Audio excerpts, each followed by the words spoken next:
What's up guys, it's Average Owl making average content for the average viewer, and today I want to talk to you guys about Halo Infinite.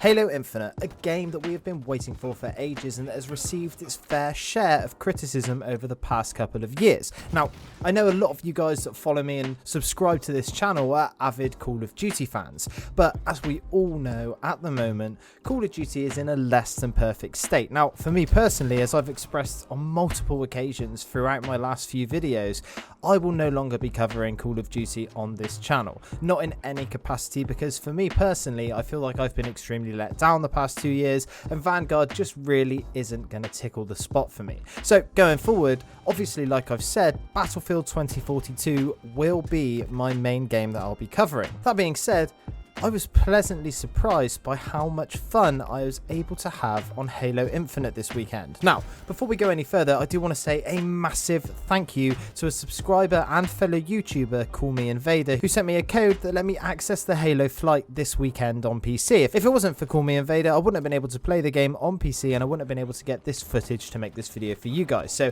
as a thank you to him, any of you who want to, his channel will be linked down in the subscription, and it would be awesome if you guys would go and comment on one of his videos and subscribe to him if you like his content. He's a really good YouTuber who I feel is extremely underrated at the moment. Now, moving on, Halo as a franchise is something that I've dabbled in for the last sort of 15 years or so.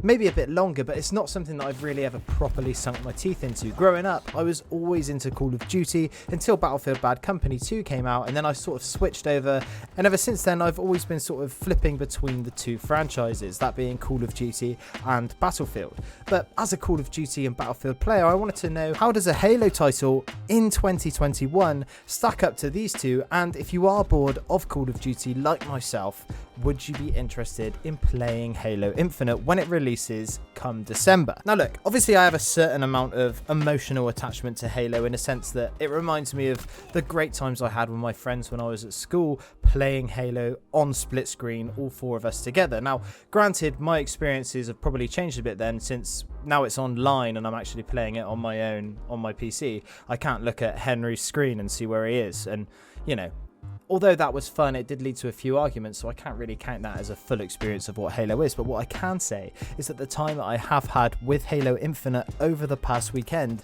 has been something special and nothing short of an extremely enjoyable experience. I am in no way a Halo expert, and if I do butcher some of the mechanics or something about Halo and you're a massive fan, I do apologise, but I'm obviously coming at this from the point of view of someone who could be new to the franchise. Things like the gun mechanics in Halo are things that I've always been really fond of. The fact that the majority of the gunfights that you engage in are going to be from like a hip fire standpoint, whereby you're not always aiming down sights, and it's a lot more about outmaneuvering and outthinking your opponent, rather than just snapping on with an ADS really quick and deleting them in a matter of less than a second. The time to kill in Halo is so much higher than Call of Duty that it does lend itself to a very different playstyle. This is where I believe the highest skill gap comes in.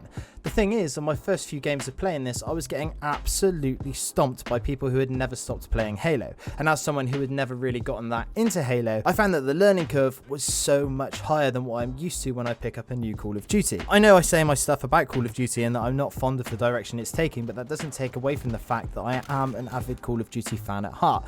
And back in the day, back when I was sort of 14, maybe, what was that, like 14 years ago? Jesus. There was always this big clash between Call of Duty and Battlefield fans and Halo fans, because they were so very different in terms of their gameplay style. And one of the things that Halo fanboys would always come back at was that it takes a lot more skill to play Halo. And to an extent, I mean, yeah, I don't think that I can disagree with that. Because you have such a long time to kill in Halo, it means that you need to stay completely focused during every gunfight. If a gunfight can be drawn out from anywhere between 5 seconds to 25 seconds, the thought processes that you go through and the different things that you have to do in order to win that gunfight really boil down to a lot of both mechanical skill and how well you can aim and how well you can evade, but as well as that, you also need an extremely in-depth understanding of the different mechanics that you are able to use within the game. For example, there's nothing more satisfying than when you're on the back foot in a gunfight and you duck behind cover just to recharge your energy shield enough. You pop out, stick the guy with a plasma grenade, rip his shield completely off, and then pop him 3 or 4 times in the head with the pistol.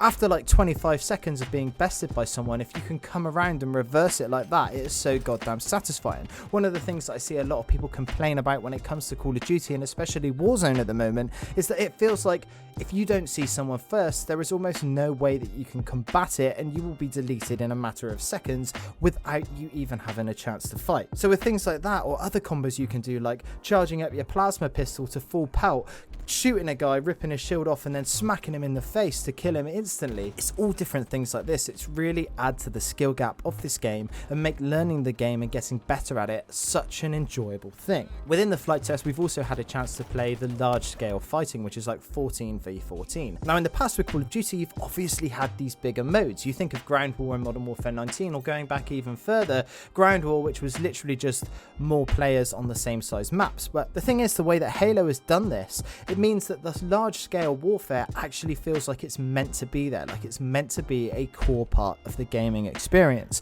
This leads to these really intense, huge scale fights that don't feel forced, and they don't feel like they've just added a large warfare mode just for the plain fact of saying it.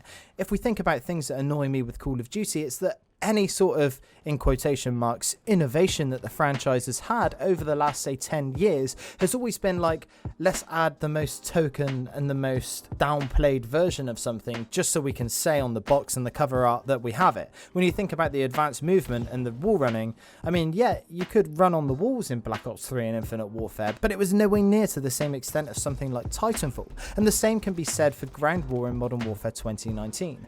They obviously wanted to capitalize on the fact that Battlefield 5 had not sold well, and in doing that, they added this sort of Battlefield-esque mode that captured none of the charm and none of the experience that Battlefield had, but the fact that they had a 32 versus 32 player mode meant that they could say it in their marketing campaign, and I feel like that's where a lot of the innovation in Call of Duty goes. In Vanguard, we've got massive destructible environments where in reality they've put up some pallets on some places that would normally be windows, and you can shoot through the pallets. I mean, it's very hard to get excited for any of the innovations that Call of Duty can come up with, whereas this within Halo just feels like it's absolutely meant to be there. Now, I might be sounding like a complete twat here, because the reality is I don't know if they had these large scale modes in years gone past, but from what I can remember and what I've experienced, obviously I was only playing 2v2 split screen back in the day, or free for all, but this seems like such a polished and such a great addition to the Halo franchise. The last thing I want to talk about when it comes to Halo is the sort of ranking system that we've classically seen in Halo. Like I said, the last Halo that I probably played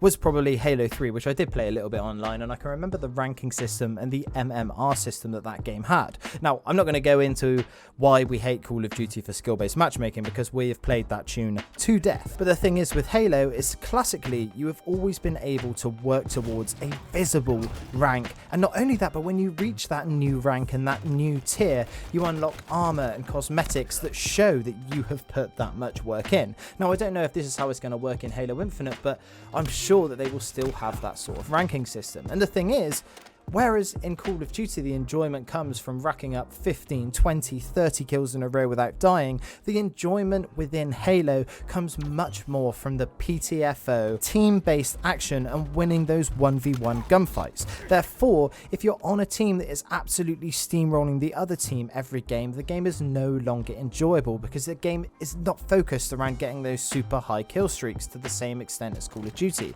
The fact is, because there is such a higher skill gap and there's such a long time to kill, this means that the real reward comes from besting someone of an equal or better player ability than yours. So if you are really sick of Call of Duty and the skill-based matchmaking, but also earning absolutely nothing for that extra bit of effort that you're putting into the game, I would highly recommend trying out Halo Infinite when it drops. Now, moving on to the sort of main point of the video, I guess, the thing that I really want to get across here is, will Halo be good if you're trying to transition over from Call of Duty. Now look, I can't say the definitive answer for every single person, and obviously if you do play on PlayStation, for example, you're not going to be able to play Halo anyway because it is an Xbox and PC exclusive.